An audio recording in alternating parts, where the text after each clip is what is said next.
She's amazing. All right. Good morning, Jess. How are you today? I'm so good. So happy to be here. I am so happy to see your face after we defined, what has it been, like 6 years or something? Just about. Yeah.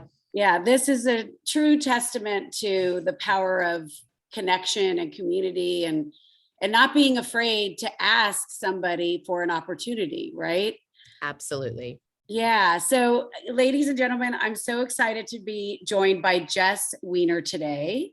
And she is the CEO of Talk to Jess. But in addition, she deems herself as a cultural creator as well as a creative. And that's really, if I was to say at the deepest part, our conversations, the beautiful qualities of what I see in you. She Aw. also has an amazing podcast that's launching tomorrow, and it's called Dominant Stories. And you are actually co-hosting that, correct? I'm actually producing that. I'm hosting it, but I'm producing it along with the incredible Shondaland audio team, which is Wow. part of the Shonda Rhimes empire and iHeartRadio. Wow, that's a big deal. Yeah, Yeah. and iHeartRadio has the largest sort of podcast library, don't they? They really do. And they're just incredible. I mean, both of these folks are tops of their game. So I feel very, very honored to be on that journey with Well, them. you're top of your game too, so you're right in there, Thanks. girl. So I love that. So what I'd love to do is, I do this in every interview. I love to start by actually hearing about your background. And, one of the things that really drew me to you was your consciousness around, body image and what I think that goes into that cultural creator part of you. But the thing is that when we first met, that was such a large part of what you were doing, because That's right. you've been a Dove spokesperson for what, 15 years, you said? Yeah. Just So, about. Yeah. so you have this long history of how you got to today, and I think it's important to talk about. Yeah, I would love to. I mean, I have a very circuitous journey, like I think a lot of entrepreneurs do, right? Like I started out running my first business when I was 20 years old. I had just Wow. graduated from college a little early. I started a nonprofit theater company because my background was in playwriting and education and cultural issues. Even back then, I have a degree in classics and women's studies. So I've often been interested around the issues that impact, especially women, but the issues that impact our culture and who creates them and who gatekeeps them and how do we change those systems. So that's been an ongoing passion for me since I was in my 20s. And I started as a nonprofit theater director. So I built a theater company. I wrote social issue plays for kids. And I took this company across the country and we would perform at, elementary, middle school, high school, about topics from body image to homophobia, hate crimes, racism. I mean, pretty heavy topics, but we found a way to creatively start a conversation with kids. And again, I'll date myself. That's pre-internet. That is sort of, obviously pre-social media. And we were very much like city to city coming in and kind of stirring up these conversations with an idea of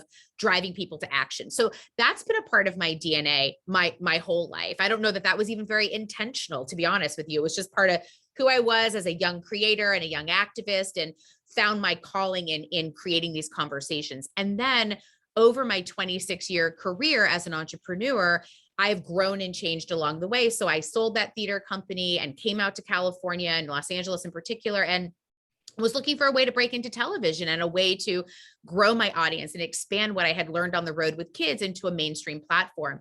And I had a talk show deal early on with Warner Brothers. And I was, they were trying to make me sort of like the next Ricky Lake. And I really wanted to be the love child of Oprah and Donahue. And, so good at that. I hope that's still an option at some point, because I love talking to people. And anyway, so it was like, I had this interesting transition. Not hope, by the way, not hope it's an option. We know it's an option.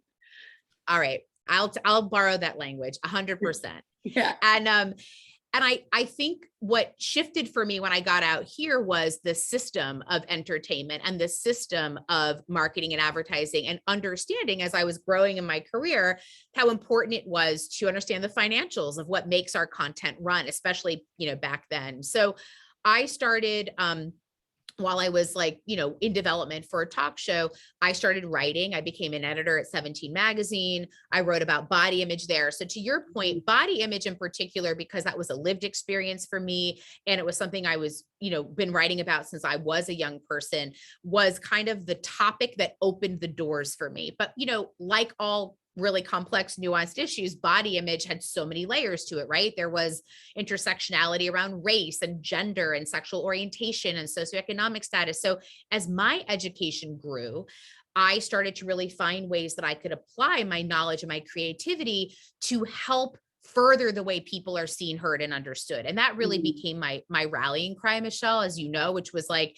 how do I work with systems to open the door a little wider so more people fit and that we're reflecting people the way that they want to be reflected? And so, you know, for me, it went from like live performing into like trying to figure out television into editing and writing for magazines, which then turned into digital content. And then I got the call from Dove, which honestly really changed the trajectory of my life. And when you got the call from Dove, was that something, did you have a connection or how did that? Yeah, you know, there was a person that I had worked with. Her name is Jackie Cooper. She's incredible. And I had worked with her when I was writing an advice column for Mary Kate and Ashley Olsen's website. My God, that's back so funny. in 2003, 2004. Yeah. I had a column on their website called Real Girls, Real Advice with Jess. And I would take questions from their millions of young viewers and fans around the world. And I would help them answer some of the questions. In the UK, they would call me an agony aunt. It's like an advice columnist, yeah, totally, right? Yeah. So so Jackie Cooper had worked with them and she is, a strong figure in the Edelman organization. And so anyway, she recruited me. She kind of brought me in. And at that time, it was 2003, 2004.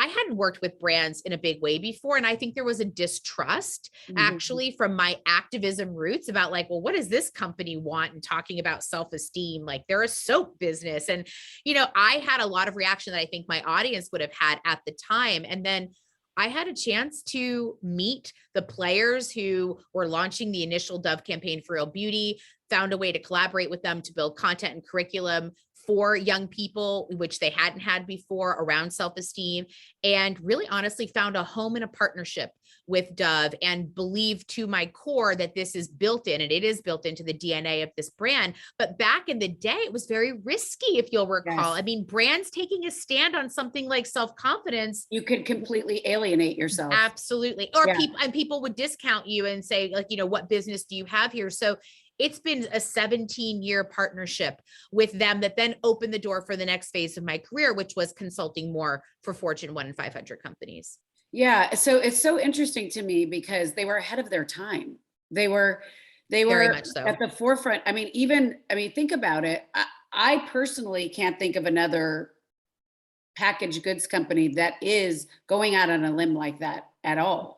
Well, and they did something in the first campaign that we launched, which was the iconic one that people remember with the women in their underwear and the billboards were everywhere. Yeah, I mean, we never saw women like that. But one of the things that Dove did that was so revolutionary at that time was they kind of told on their own industry. They kind of said, look, the beauty industry is feeding you airbrushed, retouched photos of what beauty is.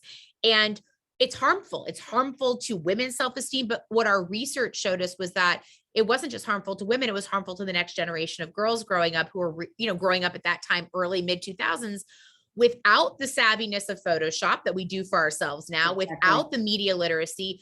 And we were still absorbing those images as gospel. And so I think Dove did something very risky by almost kind of turning the mirror back to their own industry that they're a part of and saying, hey, look, we're participating in something that's not been healthy. We're going to stop doing that. And they were the first brand to stop airbrushing and retouching. Yeah, they found the ethics component of it, or like to be responsible for what the content was that they were actually putting out. Correct. So tell me about some of the opportunities to work with some of the Fortune 500 companies that you were working at. Is it in the same genre? It can be. I think now, my cultural expertise is a lot about helping brands become culturally fluent. It's about translating trends. It's not about necessarily trend forecasting or predicting. There are tons of people who do that beautifully well. What I am as an educator and a creative and a consultant is a translator. I like to contextualize what's happening in culture for brands so that we bring it back to the human level, right? Because there are so many stats that get thrown out internally. There's so many data reports and demographic, insights. And at the end of the day, we're people. We're people trying to get somebody else to do something, buy my product, come to my show, watch this thing. So what I do with brands now is I work with them in kind of three key ways, right? So one of them is I come in as an internal educator and partner, and I educate everybody from CEO to every business function within the business around cultural fluency. So that could be, what's the deal with gender identity? What do we really mean when we talk about non-binary? What does it mean to be body inclusive? I take the things that people are hearing and reading about in culture, and I help businesses understand what that means for their actual business or their corporate culture. Exactly. And then the second piece that we do is content development and campaign review. So a lot of times brands bring us in and they go, hey, we're talking to this community for the first time and we want to do it right. Will you be an authenticity auditor with us? Will you help either? If I can't answer those questions, I have a wonderful cadre of experts that I work with, that I bring in to help make sure the right voices are represented in the room, so that we don't have, like, no offense to the Pepsi Corporation, but we don't have like the Pepsi moment happening with, Kendall Jenner and really misreading a cultural moment. Those missteps, I do assume good intent most of the time. I think brands are trying to do the right thing. I think if you don't set up these systems that we help businesses set up, you get into those mishap moments like that. So we do cultural fluency education, we do content development and campaign review, and then I do a lot of internal social impact work. So I help develop, philanthropic campaigns, social impact missions. I then tie it all back together to, okay, you're a big business and you're going to start to talk about girls' education. What are you actually doing on the ground to move the needle on this? It's not enough to have it as a pro-social marketing campaign. It's what I call SFSN. Sounds fabulous, signifies nothing. Love that. What a great acronym. Isn't that great? Everybody needs to adopt that one. SFSN, because if you're a billion or multi-billion dollar business, you have the power to change the system. And so that's the third bucket of work I do, is I come in, and obviously that's a long game. Like, those are not things that happen overnight, but we've, worked on some beautiful social impact campaigns that I know have moved the needle on the ground for the participants. Yeah, well, what a great resource that you kind of like span. When you talk about culture, you're really spanning across several different areas. So that's right. Last year must have been a really busy year for you then. I know that I was getting a lot of calls for unconscious bias and things like that. And I was like, that's not my expertise. Now I know who I'm calling, by the way. Well, and what we did last year, because I think what you're referring to is sort of the murder of George Floyd and the Black Lives Matter protests, and obviously the reckoning that we're all having with hundreds of years of history of racial violence in this country. And you're right, businesses especially were responding. Here's a perfect example to what was happening in culture, but we're what I call putting a Band-Aid on a gaping wound. Like, a black square on Instagram and a donation is the bare minimum. And what I think communities who have been marginalized and victimized in so many ways are looking for is a real authentic connection. And so, yeah, my proverbial phone was ringing off the hook. I think brands were trying to find the way to have the conversation. I probably turned down more business though last year because the intention didn't match the impact of what I thought businesses could have. I'm not interested in putting that Band-Aid on a gaping wound. I will not be a part of SFSN if I can help it. So I had to develop a new muscle for me as an entrepreneur. You hunt what you eat what you kill. You're hunting all the time. Feast or famine. You feast or famine. And I was really having to make some intentional decisions to say, I'm going to align my time, energy, and effort with folks that I think are going to move the needle. And it's complex because look what happened a year later. There were reports, I think Bloomberg did a report that came out of looking at what businesses actually fulfilled those promises of equity, and so few had. So one of the things that I did, think it's as we know, it's such a complex issue, and it didn't happen in 1 year. So it's going to take many years to unravel it. Right. And I think 100%. What I love about what you're saying is that you really aligned with what was important to you and your value set as a business owner, and just didn't take business just because many entrepreneurs would. Oh yeah. Well, of course. And listen, I'm in a season of my career where I could do that. I very much understand when you're climbing and building a business, this is feast or famine. And yet last year was also a very scary year for business owners, small business owners in particular, because our work was so disrupted and, as was everybody's. But I think, when you are a sole proprietor and entrepreneur and you're building something and the world goes into stop mode, I had to reconvene and figure. I do a lot of live sessions. I do a lot of live client work. We then went into this Zoom universe and, I'm an effective communicator. So that worked for me, but I also found for my clients, like there were challenges in that, how do you deal with the Zoom morale in a business? Absolutely. And when you're talking about something like race or gender or body image, you need to feed off that in-person energy. And we haven't had that in so long. I know. And I actually find that a lot of people are having trouble even coming back into the workplace now that people are actually reconvening live, at least, for part-time or whatever it is, that they're having trouble assimilating back in, like trust, like how do I trust, and rereading that body language and things like that. So, well, clearly your experience is super vast. And one of the things that you said is really about being an effective communicator. And I concur. I think you're what I love about you, and I think we actually mirror one another in this way, is that you're a direct communicator and you're kind in your delivery, but you're clear about what can and cannot happen. And there's no need to, like, I'm gonna use the word pussyfoot around.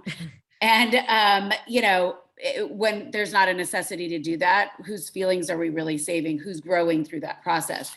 So tell me, how did that come about? Like, clearly early in your life, you were in the theater side, but do you think it's part, it's one of the things that's always listed as, to be successful, you need to be an effective communicator, right? It's on almost every single job description. But how did it happen for you? This is such a good question. I'm not asked that directly. And I appreciate your perception of me as a communicator, because it is an attribute that I have worked deliberately on and don't always get right and don't always do well. So I want to caveat by saying that, as somebody who makes a living professionally communicating, I am always on the learn about ways to do it better. But I would say that, I was a kid who grew up in the performing arts. I was constantly on a stage, making a play, in a play, writing a play. So that's just always been in my DNA. But I think the practice, what is it? Malcolm Gladwell that talked about 10,000 hours of something kind of makes you an expert. I've had a lot of practice of speaking publicly, of speaking to different groups. I mean, I did cut my teeth, obviously, as an early activist with those plays in school. I mean, you try to come into a middle school in Des Moines, and talk about drug abuse at 9 a.m. Like, you got to figure out how to get their attention and keep their attention. So, I've had some really like rambunctious audiences. I've been booed. I've been heckled. I've been, I've had a lot of things that I've had to learn the hard way to not just like command a space or speak loudly or whatnot. To me, it's also about the mindset you get into before you communicate, and you get clear with like, what is the goal? What am I going for here? And you can't do that without thinking of your receiving end. They talk about communication needing to be a two-way street. I think a lot of people speak to speak, and their listening isn't really listening. It's actually waiting to talk. So for me, I've cultivated a very strong listening aptitude, because I can hear in between what's being spoken of in the room. I read body language really well. I also just feel intuitively. I let myself not think that that's too woo-woo-y, because we all feel energy. We just don't often know how to respond to it.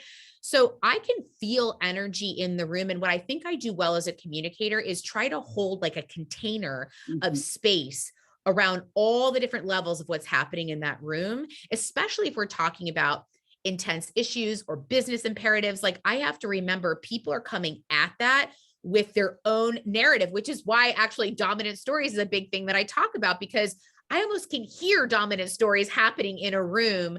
And I try to speak into what is happening in between the lines. Yeah. I mean, I think I love what you just said, because I think that I get that question often as well. And being an effective communicator and being a great presenter doesn't happen overnight, right? And I think some of the things that you're actually also inferring is the amount of intention that you put behind really trying to be an expert in that area.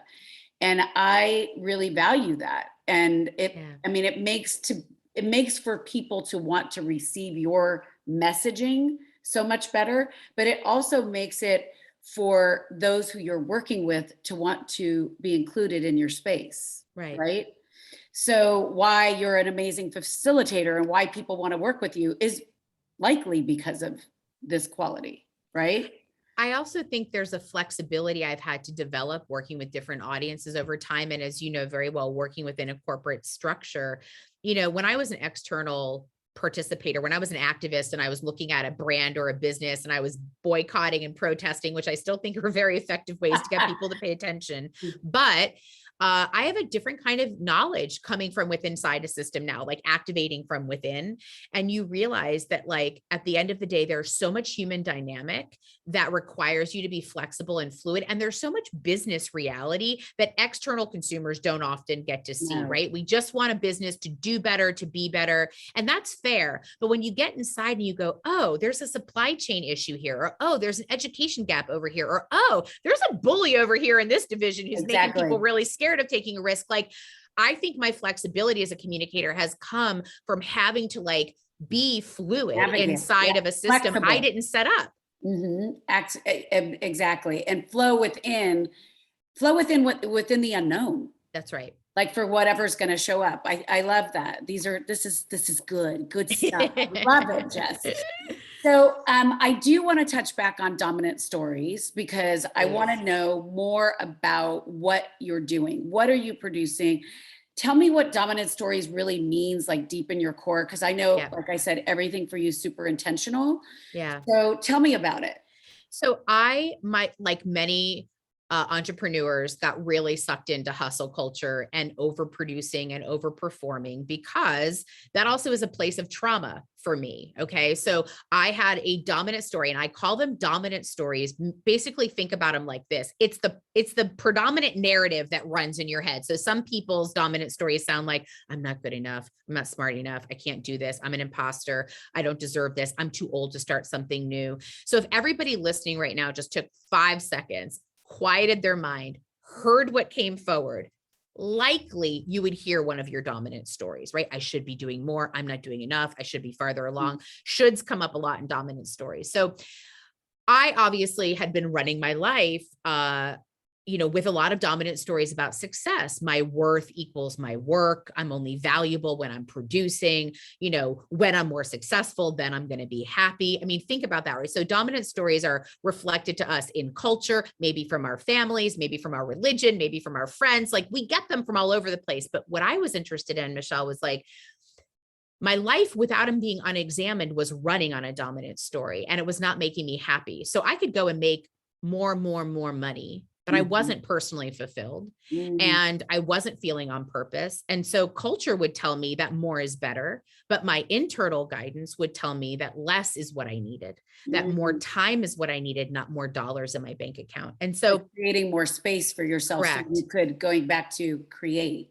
Bingo. And things that I cared about. And so it's not just about the dynamic between success. I mean, some people have dominant stories about relationships. I'm never going to fall in love. My parents were divorced. I don't believe in relationships. Like people have a dominant story that runs their life in multiple ways, right? It could be about money. It could be about love. It could be about body image. So what this show is about that we're launching tomorrow, October 27th, and it comes out every Wednesday. I wanted to sit down with the world's favorite celebrities, storytellers, experts, people who are shaping our culture. And I wanted to figure out what was shaping them. I wanted to understand their dominant stories. So how does a Grammy award-winning artist who everybody is applauding and looking for, how do they navigate creativity and dominant stories? How do they stay creatively focused? Are they ever telling themselves, oh, you're not good enough. You had one hit song. You're never going to have another. Like I wanted to get behind all the smoke and mirrors of fame and success for some folks and actually say, what do you have to overcome on a regular basis as a person? And so the show is like with celebrities, but it's also with celebrated people who are just exceptional in their worlds and who are shaping our worlds. And we have some of the most profound, provocative, and personal conversations that have nothing to do with their labels or titles, have a lot to do with their personality and their personal journey. And then I try to make it actionable for our listeners so that people who finish a conversation know where this lands for them, can find a step of action, because I do believe that one of the things with dominant stories is we've got to challenge them. So we've got to ask ourselves, well, where did that voice come from? Overcome it. Otherwise, if we just take it as gospel and truth, then we're actually living a lie about like ourselves. Self-fulfilling prophecy. It just stays there. And those, yes. And as you know, those limiting beliefs could change your life. Yeah. So I find that so I love, by the way, that you have actionable items, because, I love accountability. So, exactly. And I love the fact that you're actually tapping into the people that are creating the cultural narrative, because the reality is that is impacting our future generations. Right. That's and, right. and, one of the things that I saw, like on some of your notes, was really about, how teens are, responding negatively toward social media and things like that, which we all know. But I think this kind of dialogue is so important to have, so that we understand we're all struggling with something. Yeah, absolutely. And social media has become the common denominator of a lot of things in a way that I grew up pre-social media. So, I wouldn't know about your work or your life if I didn't know you personally or were introduced to you in some way. And now young people in particular, but all of us, as you mentioned, we have so much access to people, to information, to experiences. It's what I call a compare and despair cycle on social media. It could, anybody could endlessly go down that compare and despair. Yes. And I think for young people who, one, their brains are not fully cognitively formed yet. 2, their decision-making skills are still in process. And 3, they're inundated with visual data.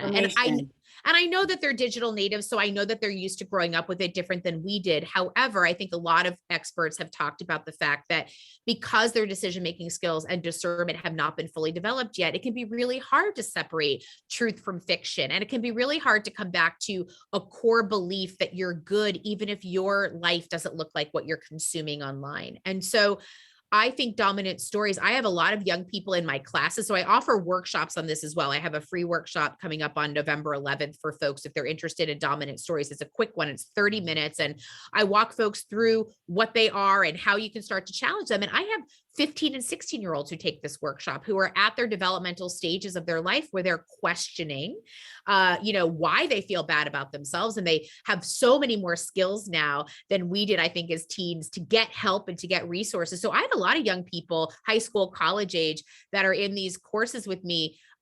Is this on Zoom? This is on Zoom. I do this live workshop. You'll have to give me the information so I would love to help shout it out for you, because I used to do girls' confidence groups, and I know that's not an area that I want to focus on, which is amazing.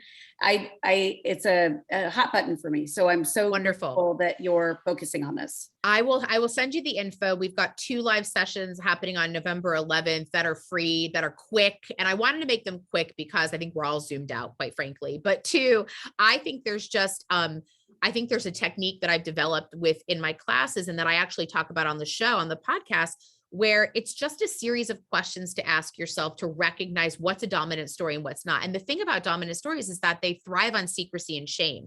Yeah. So when I was at the top of my game producing in my work, I dared not tell a soul how unhappy I was, because I had the shiny things. I had money coming in and clients that people wanted. But at the end of the day, my dominant story was I'm unhappy and I can't get help. I can't tell people I'm unhappy because that would mean I'm not grateful, I'm not successful. And I had to challenge those dominant stories and say, hey, wait a minute, I want to put a premium on my mental wellness, on my physical wellness. And I can ask for help. I can be vulnerable. And so what I really love about talking about dominant stories is when you invite them in and when you give them a seat at the table and you challenge them, they don't thrive in secrecy and shame then, right? So when we talk about stuff on the podcast, we air it, we put it out there, and it kind of diminishes in its power. And I think people can do that in their everyday life. I mean, you obviously don't need a podcast to do that. You can do that every single day. No, but it gives you a platform for it, and a platform to learn through other people's stories. So it's amazing. Yeah. I know we have limited time. And of course, we can actually go on forever because you're so interesting and fascinating and have so many different parts of you. But I don't want to get off the call without asking this one question, or the call or our podcast. I want to know, what are your top 5 core values and what motivates you every day? Oh my gosh. Well, I love me some vision and values, and I do a Me vision. too. And I know you do. We're value sisters. So I do a vision and values exercise, which is actually a part of challenging dominant stories as well. So I've got 3 that are on lockdown, but I'll come up with 2 more to help. So my 3 right now, and I revisit these every 6 months for myself because I think values can shift and change when life priorities shift and change. Do you as well? Well, I believe that there's certain, those are core, but then there's aspirational values as well. So yes. Okay, yeah. great. So my core values right now, and they often are freedom and flexibility, authenticity, transparency, and trust. I love And for me, the freedom and the flexibility go hand in hand with why I'm an entrepreneur and why I choose to live a life that has built in allowability for me to change direction and pivot. So freedom and flexibility are there. Transparency, authenticity are really important to me because that challenges the trauma of feeling like I have to be invulnerable, that I have to know everything and I can't ask for help. And I find that when I can challenge that, I get deeper, more loving, connected relationships.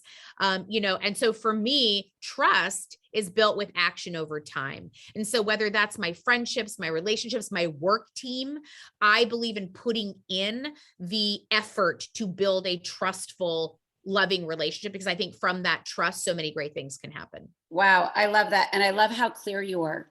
You'd be surprised at how many people I ask that question and they start answering things that are not values. So there's nothing more that warms my heart when you actually list it off and you have a reason for why. I love your whys.